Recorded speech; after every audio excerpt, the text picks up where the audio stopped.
আমার নির্বাচনী এজেন্ট সেই গাড়ি নিয়ে বিভিন্ন কেন্দ্রে যাচ্ছেন।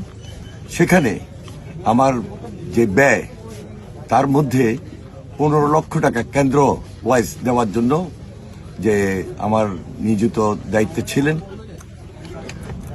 কর্তৃপক্ষ সেটা চেক করেছেন এবং কোর্ট থেকে ইতিমধ্যে সেটা রিলিজও করেছেন। রহমানুর রহিম, আমি শহীদুদ্দিন চৌধুরী আনি লক্ষ্মীপুরের নির্বাচনী কাজে ব্যস্ত রয়েছে।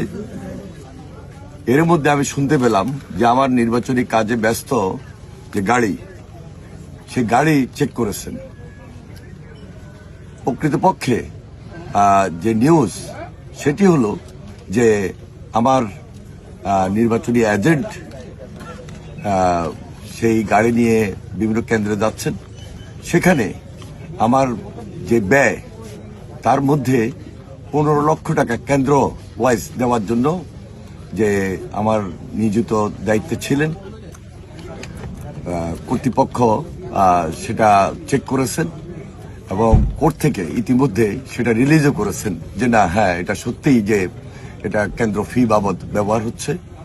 সুতরাং কোনো ধরনের বিভ্রান্ত হওয়ার কিছু নাই।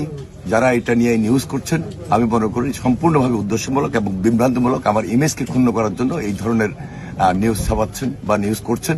আমি এর তীব্র প্রতিবাদ জানাই। প্রবাসীদের জন্য নির্মাণ হচ্ছে দেশের প্রথম স্মার্ট সিটি, যেখানে থাকছে স্কুল, মসজিদ, হাসপাতাল, সুইমিং পুল, হেলিপ্যাড, পাঠাগার, জিম, সুপারমার্কেট, শিশু পার্ক সহ সকল নাগরিক সুবিধা। মাত্র 30 লাখ টাকা বিনিয়োগে মিলছে আকর্ষণীয় ফ্ল্যাট। প্লাটিনাম ইনভেস্টরদের জন্য ঢাকা বিমানবন্দরে ভিআইপি প্রোটোকল সুবিধা। বিস্তারিত জানতে যোগাযোগ করুন স্ক্রিনে দেয়া হোয়াটসঅ্যাপ অথবা ইমো নাম্বারে।